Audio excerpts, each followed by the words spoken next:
Hello, I'm Linda from Scallywag Astrology, and this is the October 2019 horoscope. So let's get to it. Okay, so this is our chart for the 1st of October. I've set it for Chicago because it's in the middle of the United States, and I thought that would be as good a place as any. So over here, I have the symbols for the planets as well as the signs. And over here we have the aspects. When I go through this chart, and I'm going to try to go through quite quickly, you will notice red and blue lines appearing. The red lines are the oppositions and squares, which tend to be a little bit challenging and bring some tension with them. We call them hard aspects. And when the blue lines show up, that's the trine and the sextile. There'll be blue lines, and that tends to be an easy, comfortable, helpful interchange of energies of those planets. When we have the conjunction, means they're 0 degrees apart, so they're close by one another, and that tends to lead to a blending of the energies. So on the first here, we have Jupiter, which is a planet of expansion. It's also about generosity, enthusiasm, optimism. It's overseas travel and foreigners. It's philosophy and religion. It's very much a free spirit. It can go way overboard. All the planets have their good and their not so good properties to them. It's in its own sign of Sagittarius, so it's quite strong. And it's squaring, which, as I was saying before, is a challenging aspect, Neptune here. Neptune's in the sign of Pisces, which is a sign that it rules. So again, it's quite comfortable. It is retrograde, but the outer planets, which is Uranus, Neptune, and Pluto, do tend to be retrograde for a long time of the year. Neptune is very idealistic and romantic. It's very glamorous.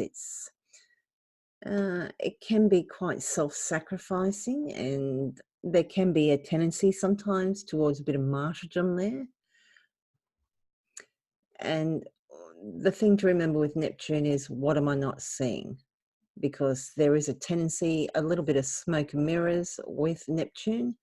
So we have that enthusiasm, that optimism, and it's squaring that very misty, I wouldn't say murky, but kind of unsure energy. So there's a possibility that some of us are going to be chasing pie in the sky dreams on the 1st. It's moving past it because Jupiter's at 18 degrees here. It's 16 degrees 44, nearly 17 degrees Neptune here. But so it's nearly moved past that aspect, but it's something to be aware of. You know, there's something that you possibly aren't seeing on the Tuesday, so just be aware of that. On the 2nd, there's not a real lot going on here.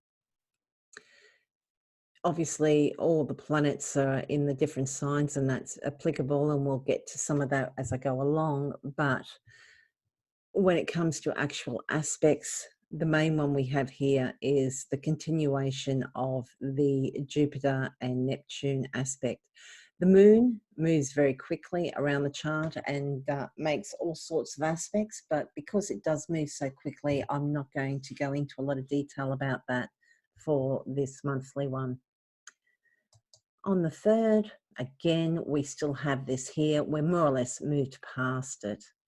In fact, it should have moved past that by now. Yes, I don't know why that's still showing up there. I need to have a look at my settings. But you can see here, I was talking about the moon just before, the moon and Jupiter. So this is on the 3rd, around about 4 p.m. on the 3rd, which is the Thursday. Moon, which is our emotions, and Jupiter, that enthusiasm, that over the enthusiasm, the optimism, the grand plans, the grand ideas. is blending with our emotions. So we're feeling good, we're feeling confident, optimistic, we want to expand, we want to explore, but it's still got this square perhaps in effect. So we just need to make sure that we're watching what we do and not getting carried away. Also on the 3rd, we have Pluto here. Pluto's been retrograde for a while, quite a few months. It is actually stationing on the 3rd of October and will be going direct.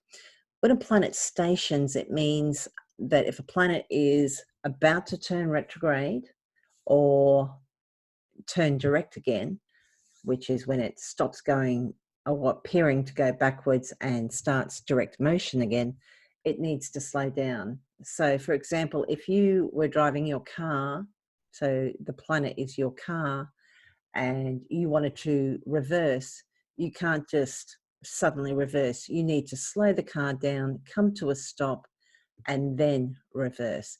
And this is what's happening now.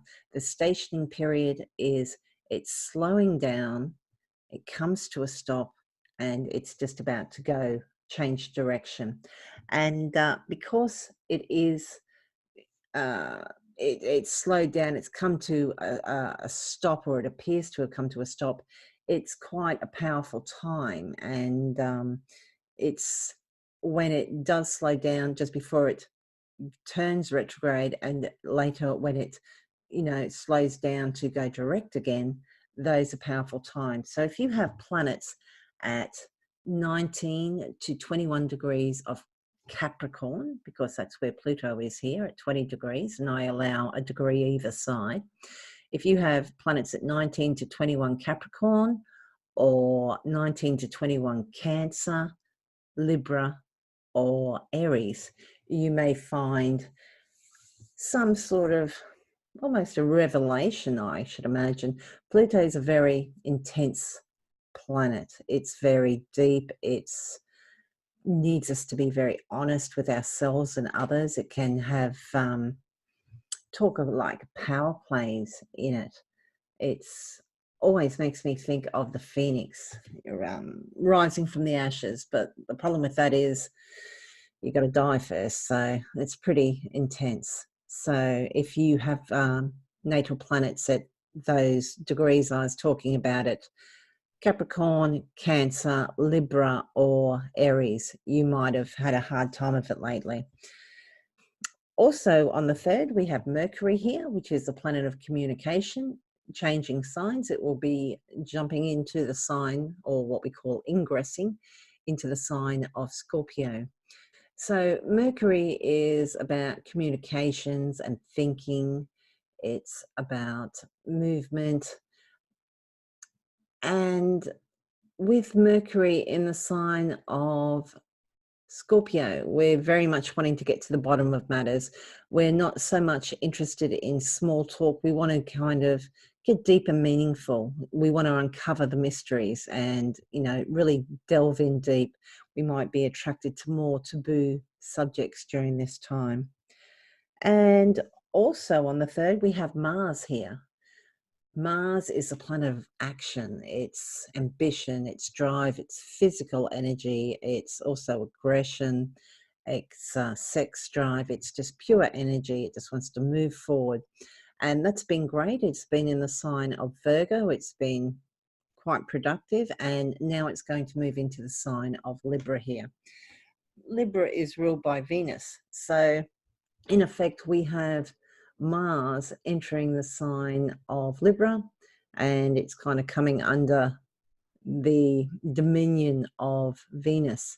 And Venus isn't all about rushing around and causing trouble and strife. She's quite discriminating, and she's all about values and affections. And in the sign of Libra, she's quite very social, and she wants to, she wants everyone minding their P's and Q's. So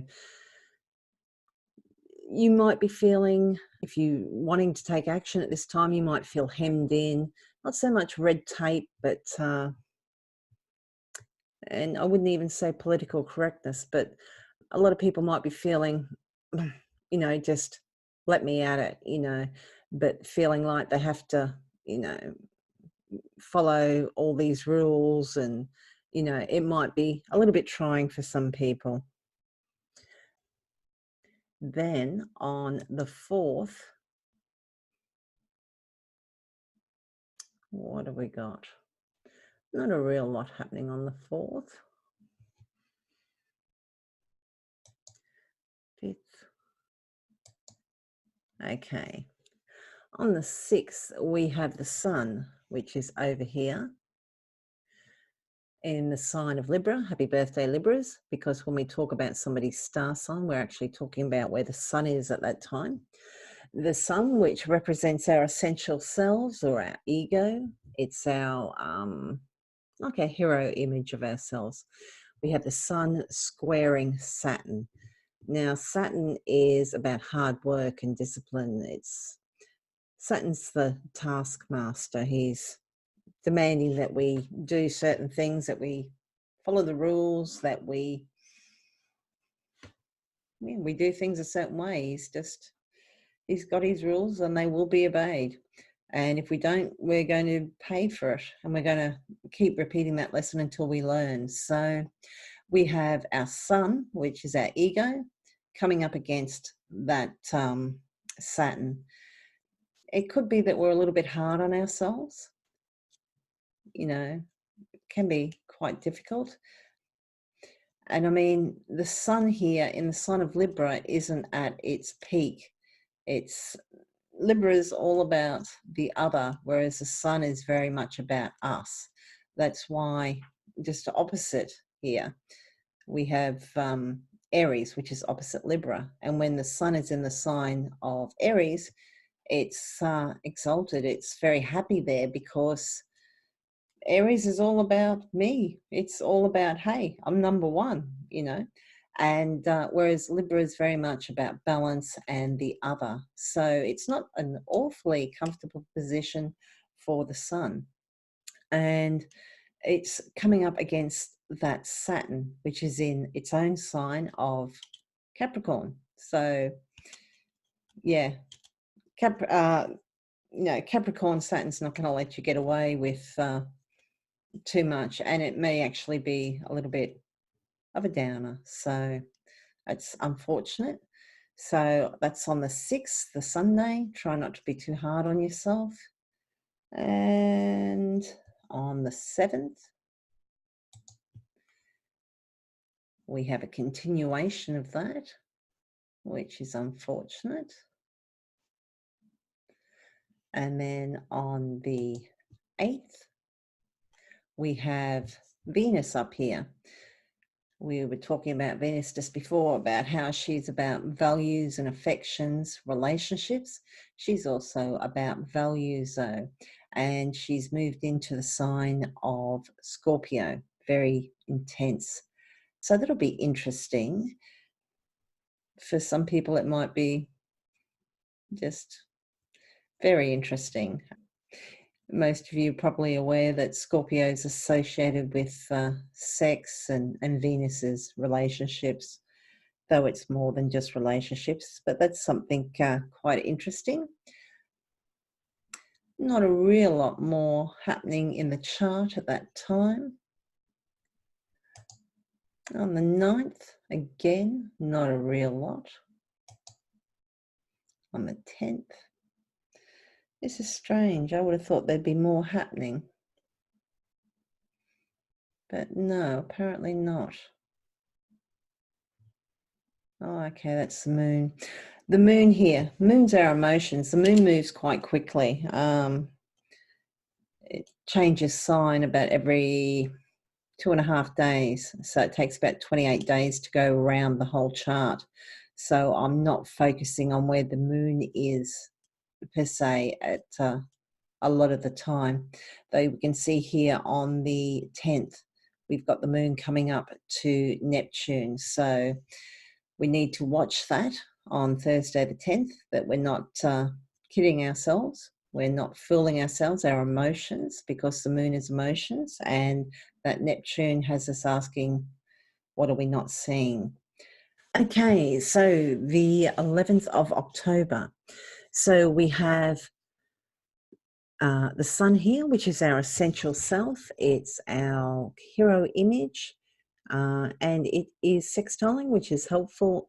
Jupiter here, which is all about expansion and optimism, it's enthusiasm, it's generosity, it's interest in other cultures and other religions and philosophies.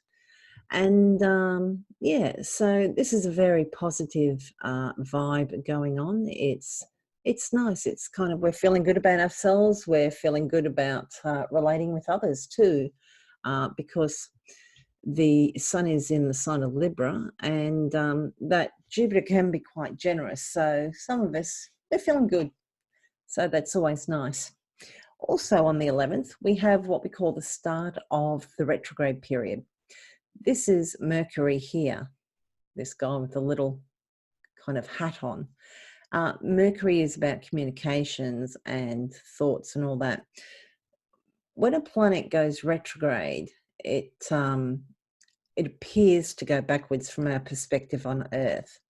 And what will happen, it's going along, and that's what Mercury's been doing. It's been going along. It's currently here at 11 degrees of Scorpio. It's going to keep going till the end of the month, and it will stop. It will slow down and stop at 27 degrees of Scorpio, and then it will appear to go backwards.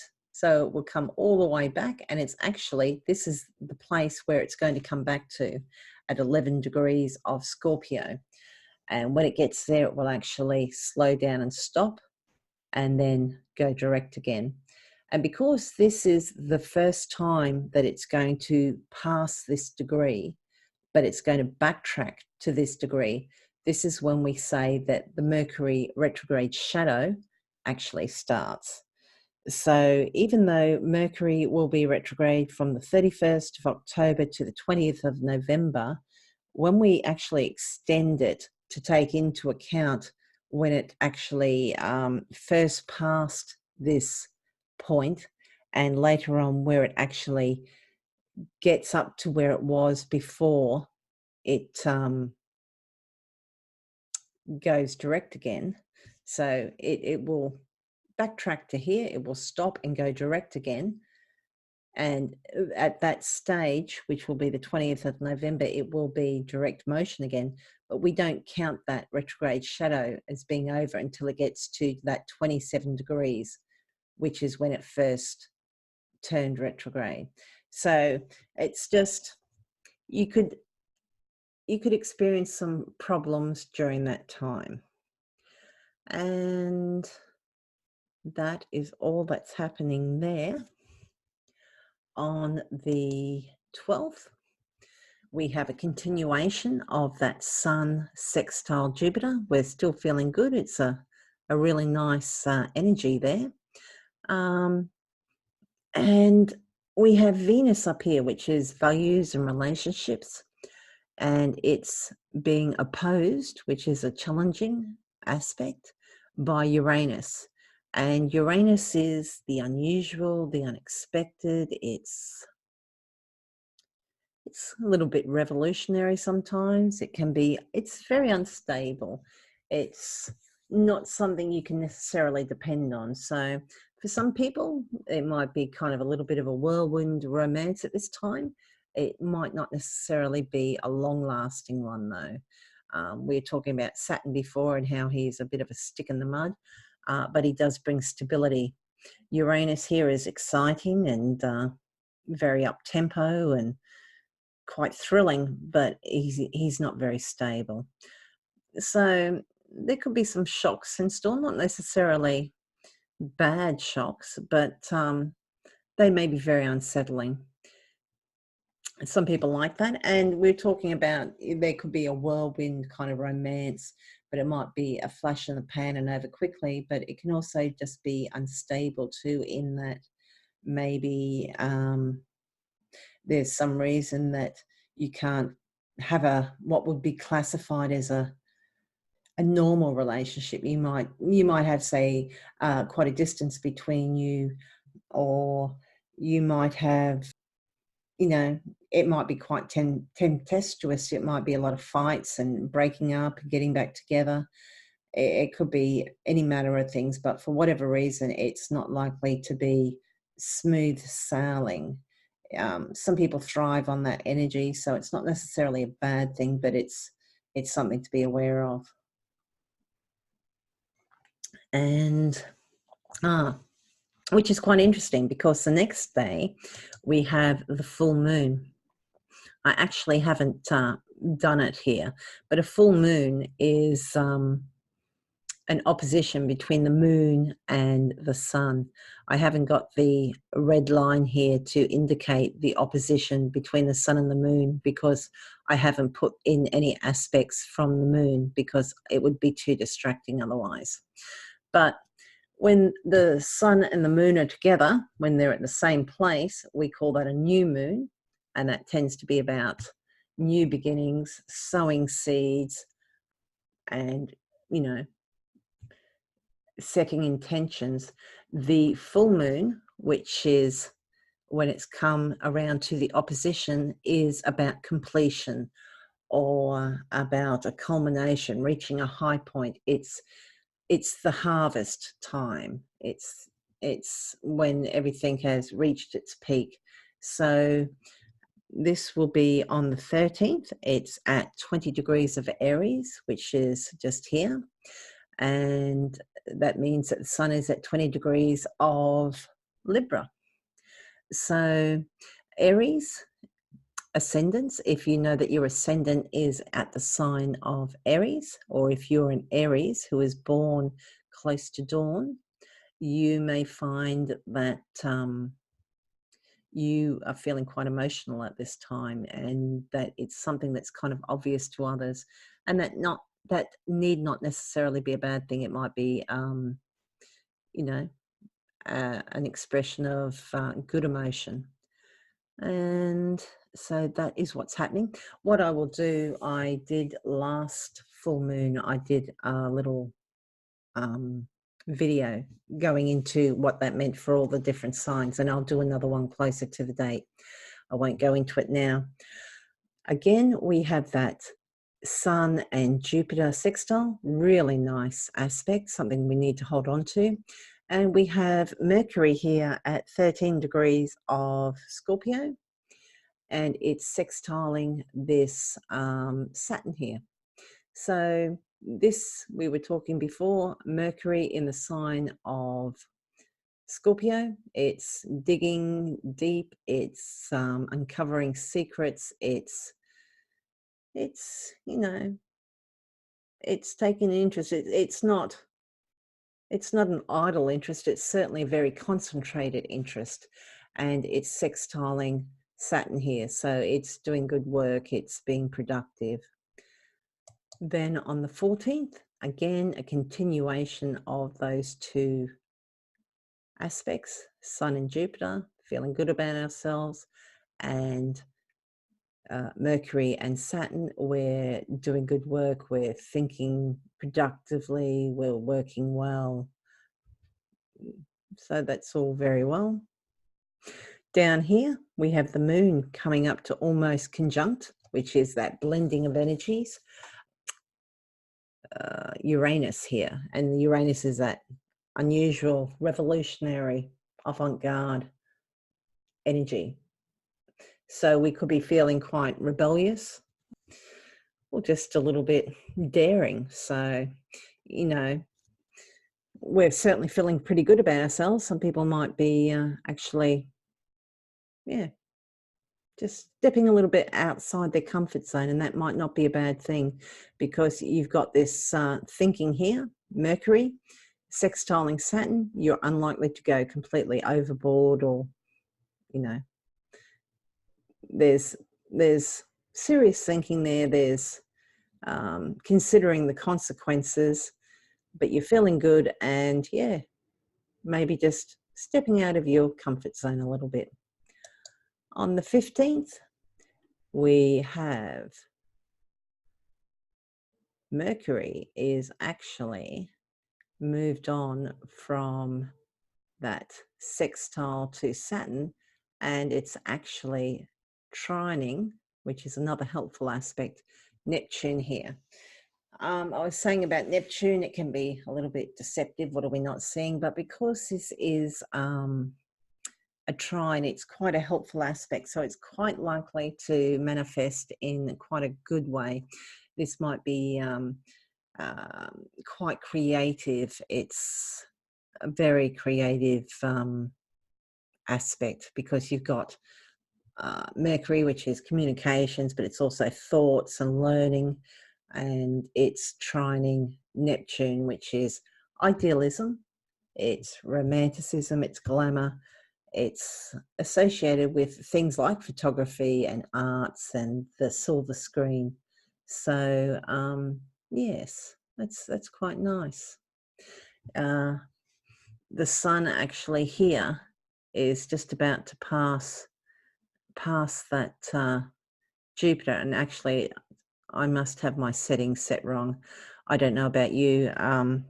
That Mercury retrograde is not supposed to kick in until the shadow period's not supposed to kick in till the 11th, but I'm getting a lot of just a lot of Mercury type muck-ups, and I'm not entirely sure why that is, but yeah, it's now I've forgotten what I was saying.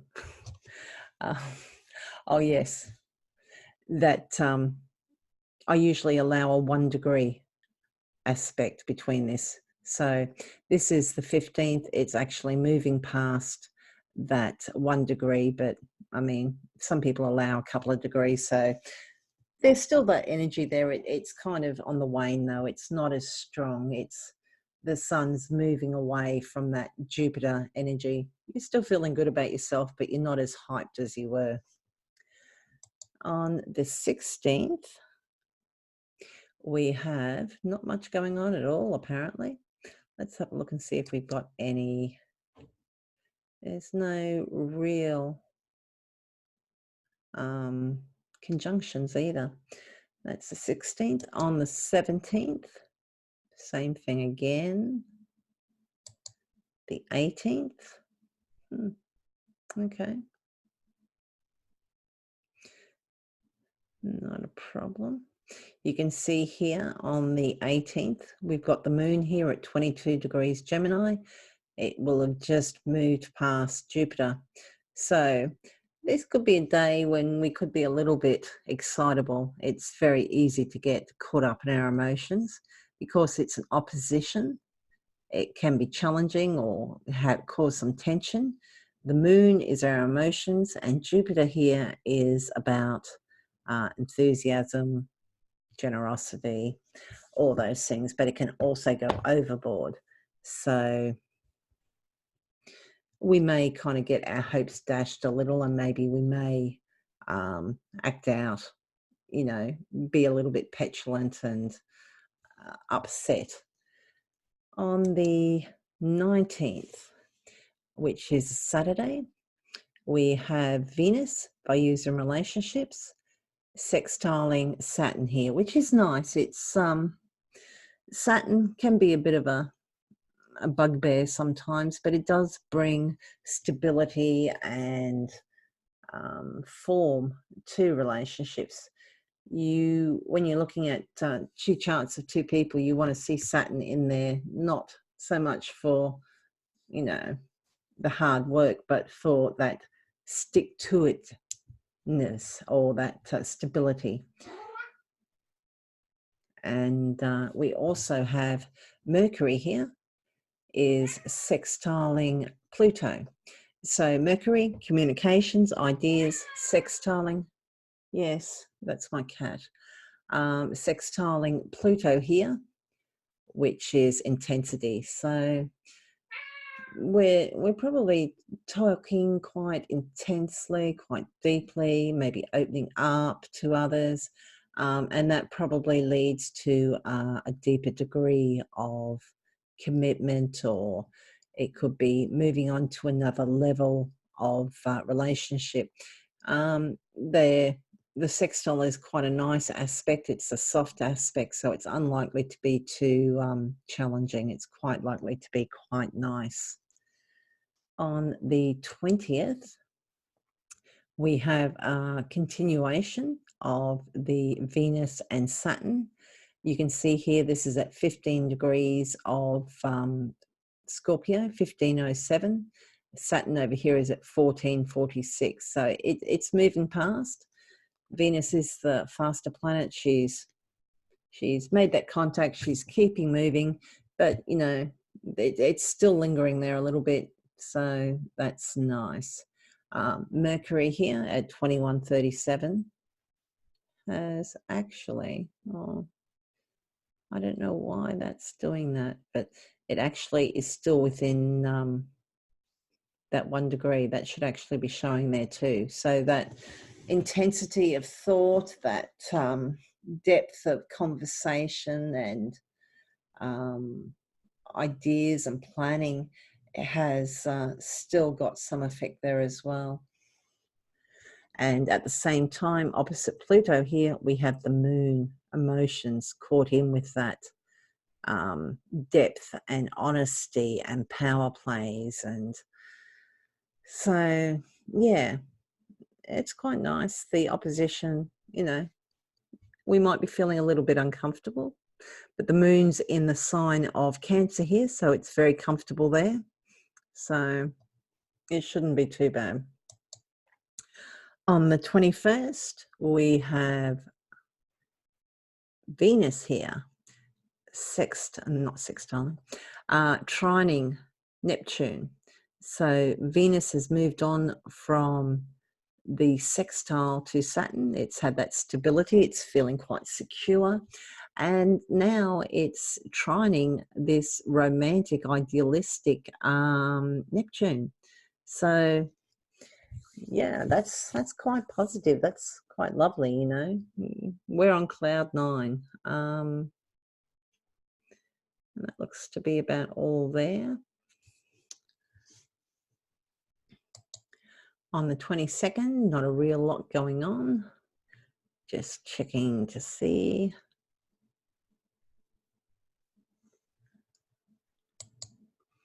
On the 23rd, we have the sun entering the sign of Scorpio.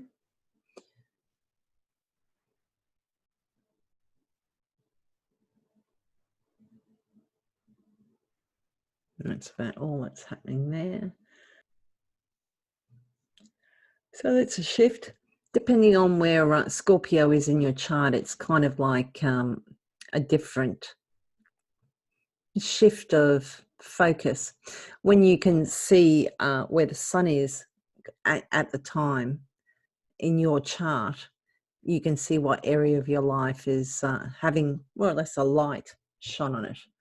And of course, also in the sign of Scorpio, we have Venus and Mercury. So we're thinking about it, we're weighing up and valuing these things. And now we're kind of putting a lot of focus and energy there. So that's quite interesting. 24th. Oh, excuse me.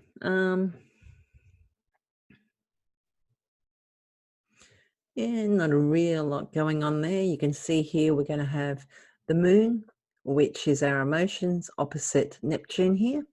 So the 24th, particularly since that moon is opposite Neptune. Neptune can be a little bit dicey, so we might be kind of kidding ourselves emotionally in some way, or we may be overreacting to what we think is, you know, going on, and find out later that no, that's not actually the case. We're not been working on the correct data.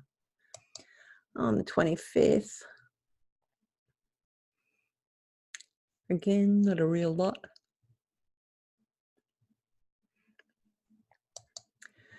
26, we have Mars here. Mars is energy, it's aggression, it's drive, it's sex drive. It's physical work, and it is squaring, which can be quite challenging. Saturn over here. We were talking about Mars earlier and how Mars just wants to do stuff. It just wants to get out there and do stuff. It's in the sign of Libra, so it's got to watch its P's and Q's. It's got to behave. It's got to be lovely. It's got to be on its best behavior. And now along comes Saturn, and Saturn doesn't want to rush ahead. Saturn wants to take his time. He wants to make sure that everything is as it should be. All the I's are dotted, all the T's are crossed. And poor old Mars is just like, ugh. So we need to watch out that we don't lose our temper or, try and rush things, because Mars can be a sign of accidents or cuts and that sort of thing. There's that rushed energy, and poor old Mars is feeling he's just not free to do what he wants. He doesn't get to act as he wants. He's under the rulership of Venus at the moment, and now Saturn's giving him a hard time. So poor Mars. The 27th, we have, interesting, we have the Sun opposite Uranus here. Uranus is actually retrograde at the moment. The outer planets are quite often retrograde for something like 5, 6, 7 months of the year, depending on the planet. So that's not that unusual. When a retrograde planet does come up to oppose the Sun, though, it can be quite interesting. So it quite often can mean that a situation comes to a head at this time. So this is the 27th. Depending on where Taurus and Scorpio are in your chart, might give you some indication of what might be happening. If you have planets at 3 to 5 degrees of Scorpio, Taurus, Aquarius, or Leo, you might feel this more than other people. It could be that plans that have had to be put aside, something that, whatever defines you or makes you feel different, however, whatever kind of makes you feel edgy, or what that outside of feeling about you yourself, or those parts of you that you feel may not be accepted by others, there's something to do with that may come to a head at that time. And yeah, it may not. As I said, it will probably be more applicable for people with planets at 3 to 5 degrees of Scorpio, Taurus, Aquarius, and Leo. But yes, that may be interesting. So that could have, and that Uranus can be quite explosive, very shocking. 28th. Okay, so we have poor old Mars squaring Saturn again. He's still just having to do what he's told. He doesn't like it, but he'll live. Saturn here is now sextiling Neptune, which is kind of quite weird. Saturn is that discipline and that it's those rules and regulations, and it's for some reason there's this idealization, I don't see this as a negative thing, because the sextile is quite positive.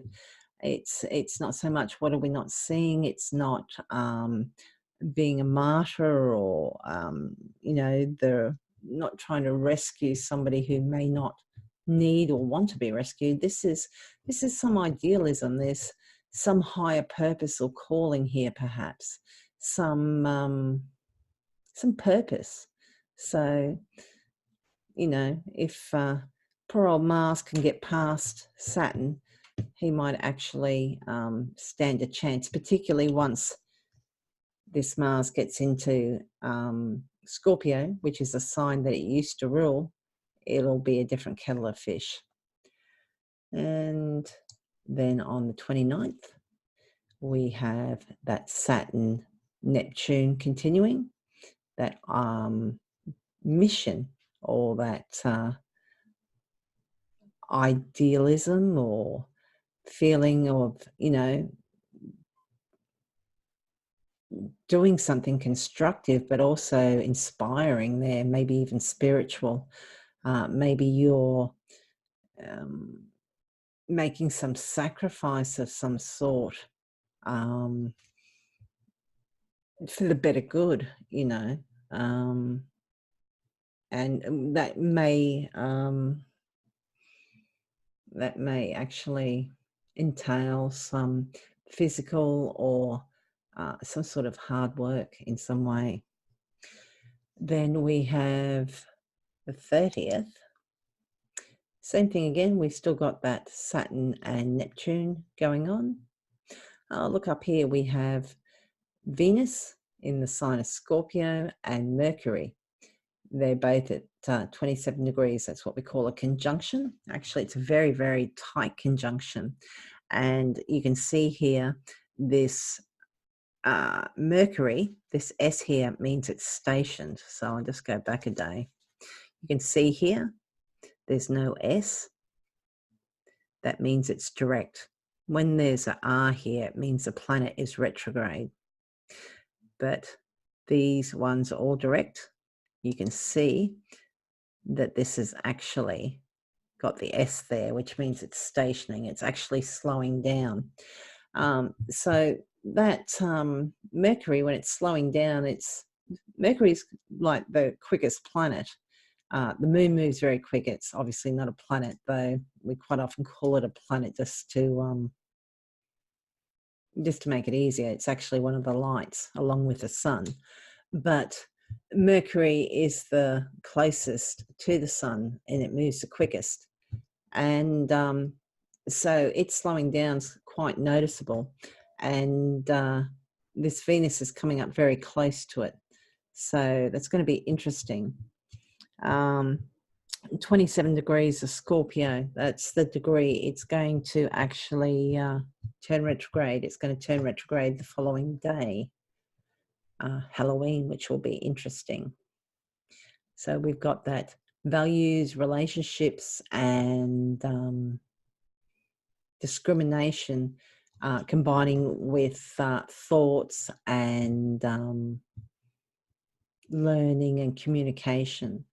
So a lot of deep thinking going on because it is in the sign of Scorpio, and it is that Saturn, that Mercury is slowing down. So it's kind of intensifies it in a certain way. But because it's just about to turn retrograde, it does tend to be a little bit confusing. When Mercury is retrograde, you know, that's when we have mix-ups. That's when we have the car breakdown. That's when we have delayed flights. That's when we have, you know, just particularly computers and transportation and communications are more likely to be mixed up. This is interesting. Quite often during Mercury retrograde, particularly if Mercury's transiting in your one of your romance houses, like the 5th house or the 7th house, you're likely to hear from an ex-lover. The fact that this is so close to Venus, maybe a lot more people than usual will be hearing from an ex-partner or an ex-lover. Or it could be a good friend too, if it was in one of the more not so romantic houses, if it was in the 11th house. Because, I mean, Venus isn't just about, you know, relationships as in sexual relationships. It's also friendships and that. So it's all our relationships. So if there's a bond there, you might be hearing back from one of those people. We have that Saturn Neptune there still. And then we have the 31st, which is a continuation of that. You can see here now, this S, it's still stationing. It actually hasn't turned retrograde yet, but it has kind of. It hasn't started moving in a retrograde motion yet. It's stationed, and it's stationed retrograde. So it's, I suppose if you want to do the analogy, they've slowed the car down, it's come to a stop, and we've actually put it in reverse gear, but we haven't started reversing yet. So Mercury at this point is, we're in reverse, but we're not reversing yet. That's going to happen very, very soon and cause all sorts of chaos. You can see here it's actually still conjunct Venus here. They are at different degrees, but they're not that far apart. And even though Mercury is the faster planet, would normally kind of be quicker than Venus, Mercury's going to start moving backwards. So we still have that Saturn Neptune, which is quite a nice idealistic aspect, and that's about all that's going on. That's for 4 p.m. on Halloween. The moon will have just passed Jupiter, so we're feeling quite buoyant and enthusiastic and a lot of fun. And that's about it from the looks of it. So that is your October horoscope, and I will certainly work on getting the what do you call it? The full moon horoscopes up. So thank you for listening, and I hope you have a wonderful October.